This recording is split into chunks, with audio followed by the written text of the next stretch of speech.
नमस्कार मित्रांनो, cricket live चॅनलवर स्वागत आहे सर्वांचं. आज तशी इंडियाची काही मॅच नाही आहे ना उद्या आहे, पण जे आपण हरलो काल तेचं पोस्टमॉर्टम थोडंसं करण्याची इच्छा होती, म्हणून आज स्पेशल व्हिडिओ करतो आहे.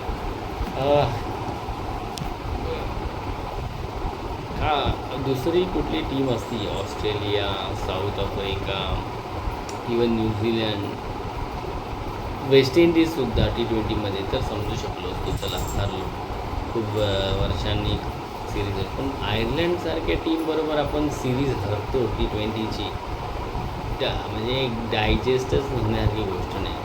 आणि खूप कारणं आहेत. एकतर टीम सिलेक्शन, आणखी जे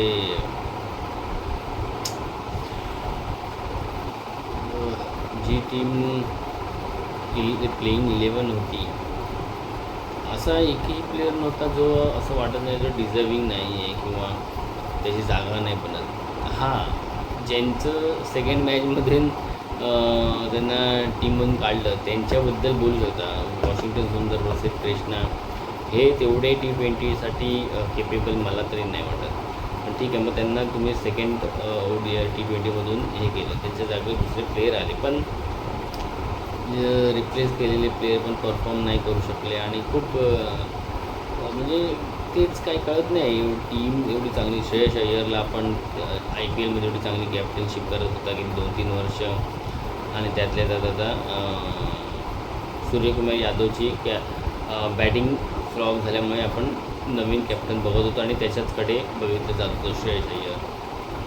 आणि असं वाटत होतं श्रेयस अय्यर डिलिव्हर करेलसुद्धा, तेवढा केपेबल आहे तो. काय माहिती, एक इनिंग फ्लॉप समजू शकतो, सेकंड इनिंग तर फ्लॉप नाही जायला पाहिजे होती.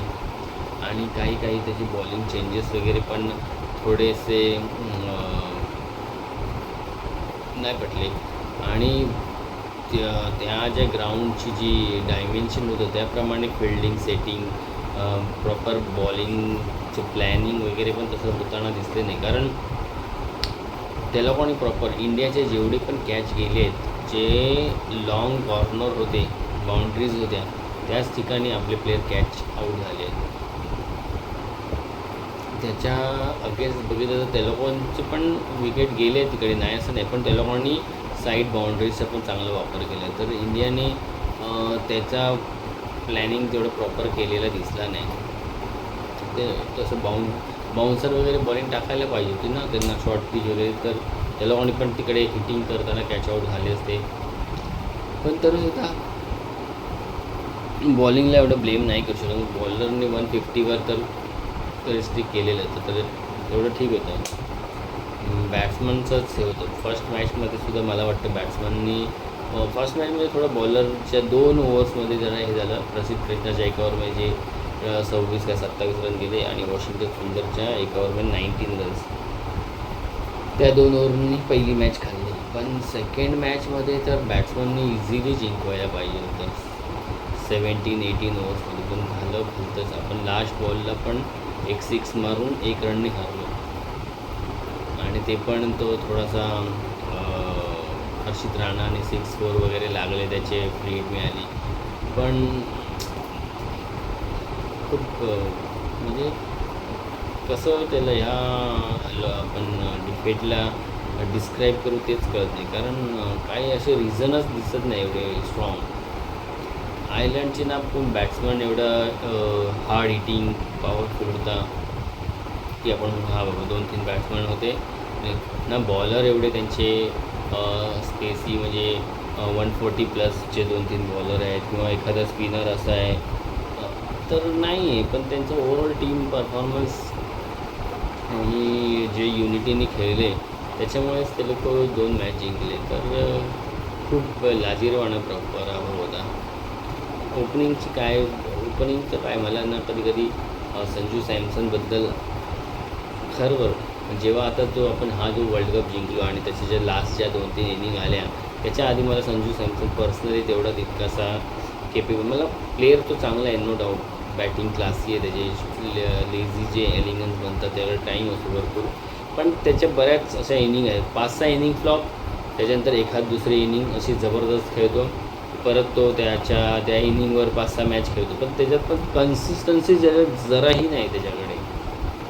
पण जेव्हा वर्ल्ड कपच्या त्या 2-3 मॅच खेळला तेव्हा मला वाटलं आता हा खूप मॅच्युअर, म्हणजे एवढं वय आहे आता, मॅच्युरिटी आल्या, तर हा आता कन्सिस्टन्सी पण दाखवेल आणि सिच्युएशनप्रमाणे खेळ. पण काय त्याच्यानंतर आता हे जे 2 चान्स मिळाले त्याला, तर कसं आऊट झालं, पहिल्या बॉलवर LBW आऊट झाला सेम पहिल्या इनिंगमध्ये. तर एवढे तुम्ही आता एक्सपिरियन्स प्लेयर आहात, एवढे मोठे मोठे मॅच खेळले, जिंकवलं आहे, तर तुमच्याकडून अशा इनिंग्स आणि जी मॅच एवढी ड्रोन राहायची आहे तिकडे पण तुम्ही असे आऊट होणार, तर कसं करणार. अभिषेक शर्मा पहिल्या इनिंग्स ठीक आहे चांगले खेळला, काल काय तो शॉट होता, असं वाटतं की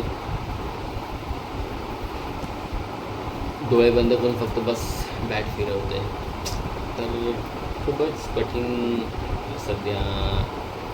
आणि असं वाटतं की आता एवढी मोठी टीम आहे आणि असं वाटतं की एकदमच खाली तळागाळाला गेली, कारण हारच तशी होती. ईशान किशन ठीक आहे, फॉर्म चांगला आहे त्याचा, इकडे पण बऱ्यापैकी होता, बॅड लक रनआउट झाला. श्रेयस अय्यर बॅड लकच बोलू शकतो, त्याच्या पण बाहेरचा बॉलला कट करायला गेला, बॉल इनर एज लागून स्टम्पमध्ये गेला, पण तरीसुद्धा त्याच्याकडून अपेक्षा होती खूप, निदान सेकंड मॅचला तरी तो तिथे आऊट झाला. अक्षर पटेल छोटे त्याचे पॅकेजमध्ये इनिंग येतात, काल पण छोटी झाली, पण खूपच छोटी झाली, निदान 30-35ची तरी ती इनिंग्स पाहिजे होती त्याची 25 बॉल, पण ते पण नाही झालं. शिवम दुबे आणि जेव्हा तिलक वर्मा खेळतो तेव्हा चान्स मला 100% होतं की हे लोक मॅच घेऊन जाणार, पण ऐन काय बोलतात जो म्हणजे तिकडनं क्लिक व्हायला पाहिजे, ते पण रन्स चेसला जायचं जे पिकअप करायचं होतं तिकडेच बरोबर शिवम दुबे आऊट झाला. त्याच्यानंतर तिलक वर्मा मला वाटलेलं जसं एशिया कपमध्ये पाकिस्तान बरोबर हळूहळू घेऊन गेला तसं, आणि असा एक बॅट्समन पाहिजे. मला माहिती आहे तिलक वर्माला सगळे शिव्या घालणार, एवढा स्लो खेळायला वगैरे आलं, पण स्लो नाही, एक जेव्हा असं पिच असतं छोटं टार्गेट असतं आणि एका साईडने विकेट जात असतात तेव्हा एक प्लेअरनी अँकरिंग करणं गरजेचं असतं. जर एक साईड तुमची विकेट स्टॉप झाले तर तुम्ही समोरचं तर जो कोण येणार तो तरी हिटिंग करू शकतो, मारू शकतो, कारण एक साईडने तुम्हाला माहिती आहे की हा आहे रोटेट स्ट्राईक करणारा, जेव्हा गरज असेल तेव्हा बाउंड्री सिक्स पण मारू शकतो. मग जेव्हा दुसरी साईड आहे त्या लोकांनी त्यावेळेला आपला पार्ट घेऊन हिटिंग करायला पाहिजे. तर ती मला तरी वाटत नाही, तिला बरोबर परफेक्ट खेळला, जसं विराट कोहली खेळतो तसाच खेळला, पण फिनिश करू शकला नाही, बस थोडंच. पण क्रिकेट आहे, दरवेळेला काही एकच प्लेअर फिनिश करणार असं नाही, बाकीचे पण तर आहेत. तर त्याच्यानंतर मग जो बिचारा नवीन पोरगा होता, फर्स्ट मॅच खेळत होता शेडगे, त्याच्याकडून काही अपेक्षा करणार, पण ठीक आहे, आता इंडियाकडून खेळतो तर अपेक्षा असतातच की बाबा पहिल्याच मॅचमध्ये हे करेल, पण त्यांनी ट्राय केला पण तेवढा नाही करू शकला. नंतर काय बॉलर हर्षित राणा, हर्षदीप मॅच जवळजवळ संपली होती. पण तेच म्हणतो की मेन बॅट्समन जे होते एक्सपिरियन्सवाले, संजू सॅमसन, अभिषेक, ईशान किशन, श्रेयस अय्यर, शिवम दुबे, अक्षर पटेल, या लोकांची रिस्पॉन्सिबिलिटी होती की या लोकांना हे टार्गेट अचीव करायलाच पाहिजे होतं. आणि असं वाटलं पण नव्हतं की चल पहिली मॅच हरलो ना सगळ्यांनी ॲक्सेप्ट पण केलं, जाऊ दे खूप दिवसांनी खेळतात, आहे कंडिशन वेगळे आहेत, एक चान्स पहिल्या मॅचला चला देऊया, सेकंड मॅच जिंकू आपण, सिरीज जिंकू, हे सगळ्यांना असंच वाटत होतं, कारण त्या एवढी स्ट्रॉंग टीम आहे की कंडिशन मॅटर तेवढ्या नाही करत. आपण T20 म्हटलं की काय एकदमच तुम्हाला स्पिनिंग किंवा एकदम बाउन्सी स्विमिंग हे देत नाही, थोडाफार तिकडची जी कंडिशन असते तसं होतं, ते पण मॅनेजेबल होतं, पण नाही करू शकले मॅनेज.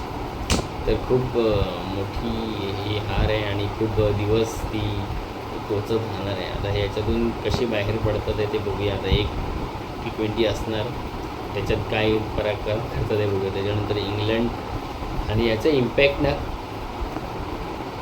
इंग्लंड सिरीजमध्ये पण होणार, म्हणजे कसं आता मग लोकांचं हे चेंज होतं ना की बाबा आयर्लंडनी ह्याला पण ठरवलं की हरवू शकले, आपण पण तर ह्यांना टफ टाईम देऊ शकतो किंवा हरवू शकतो. मग तो एक कॉन्फिडन्स वेगळ्या लेवलला जातो त्यांच्या पण, नाही तर इतके दिवस आपण बहुतेक कंट्रीमध्ये त्यांच्या देशात जाऊन पण त्यांना हरवतो आहे, आपल्याकडे आलं तर आपण त्यांना, त्यामुळे ते एक टीमचं हे पण होतं की ह्यांना हरवणं सध्या इम्पॉसिबल आहे, पण ते आता ह्या लोकांनी पॉसिबल करून दाखवलं, तर बाकीच्या टीम पण तो चान्स घेणार आता. आणि बघूया इंडिया टीम त्याच्यातून कशी बाहेर पडते. दोघांसाठी खूप मोठे चॅलेंजेस, गौतम गंभीर आणि श्रेयस अय्यरसाठी तर जबरदस्त, कारण पहिलीच कॅप्टनशिप करत होता इंडियासाठी आणि सिरीज हारला आहे. गौतम गंभीर वर्ल्ड कप जिंकलेला आहे, पण बऱ्याचशा असे त्याचे रेकॉर्ड आहेत गंभीरसाठी की जे कुठल्याही कोचला आवडणार नाही. जसं की होम सिरीज आपण हरलो न्यूझीलंडबरोबर कित्येक वर्षानंतर, ODI सिरीज आपण हरलो आपल्या घरात. बाहेर एक वेळ ॲक्सेप्ट आहे, पण घरात आपण हरत नाही सिरीज. गेले कित्येक वर्ष रेकॉर्ड आहे, जेव्हापासून धोनी कॅप्टन होता, विराट कोहली कॅप्टन होता, रोहित शर्मा सहसा पण नाही हरलो. पण आता गेल्या 2 सिरीज आपण हरलो. तर याच्यासाठी गंभीरला पण थोडं प्लॅनिंग, आणि गंभीरचं थोडं हे दिसतं की काही प्लेयरसाठी खूप चूजी आहे. म्हणजे हर्षित राणा, प्रसिद्ध कृष्णा, वॉशिंग्टन सुंदर, रेड्डी, तर थोडं चेंज करायला पाहिजे त्यांनी. मी तर म्हणतो प्रसिद्ध कृष्णा आणि वॉशिंग्टन सुंदर हे 2020साठी नाहीच आहे. ODI आणि टेस्टसाठी बेस्ट आहे दोघं पण. तर फॉर्मॅट फिक्स करा ना, कशाला सगळीकडे सगळ्यांना चान्स देते. तुमच्याकडे काही प्लेअरची कमी आहे काय? दुनियाभरचे 5 बॉलर, स्पिनर आहे, ऑलराऊंडर आहे, कशाला ना हे लोकांना चान्स देऊन बघितलं आहे याच्या आधी पण नाही डिलिव्हर करू शकले, मग कशाला आता ODIमध्ये घ्या, T20मध्ये घ्यायचं. ODI तिथे चांगला करत होतं प्रसिद्ध कृष्णा, तिथे ठेवायचं होतं त्याला. तर असं करायला. आणि किती ऑलराऊंडर, अक्षर पटेल,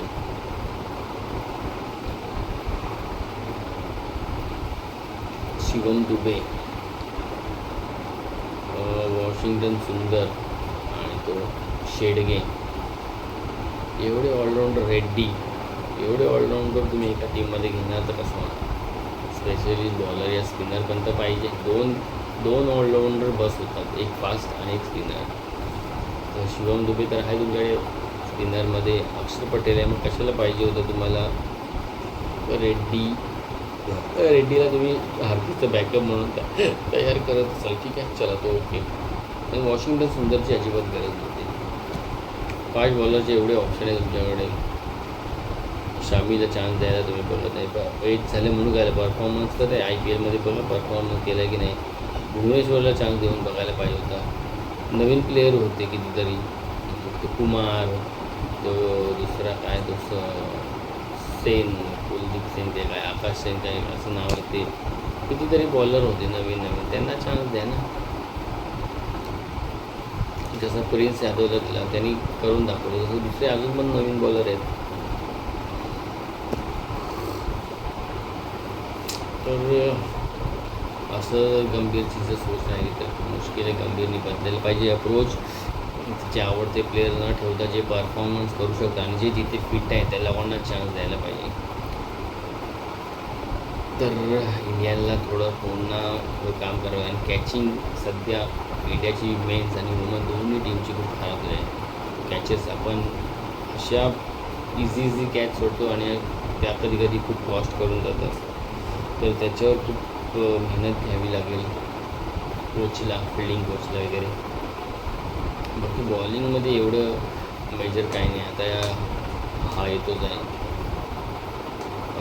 काय इंग्लंड दौऱ्यासाठी, चक्रवर्ती, बुमराह, हार्दिक कदाचित नाही, नसेलच हार्दिक. तर फरक पडायला पाहिजे. तसंच मित्रांनो मला फुटबॉलवर देखील एक व्हिडिओ करायचा आहे. आता फुटबॉलच्या काय बोलतात त्याला, प्लेऑफच्या मॅच चालू होतात आहे बहुतेक, म्हणजे नॉकआउट राऊंडच्या. तर त्याच्यावर आपण शक्य होईल तसं व्हिडिओ करूया. जेवढं मला माहिती आहे, थोडं जे काही समज आहे फुटबॉलची, ज्या प्लेयरला ओळखू त्यांच्याबद्दल बोलू. तर तुम्ही सपोर्ट करा पण, आणि व्हिडिओला लाईक करा, शेअर करा, सबस्क्राईब करा. आणि आजच्या नोटवर व्हिडिओ संपवतो. आणि जिथे असाल तिथे सेफ व्हा.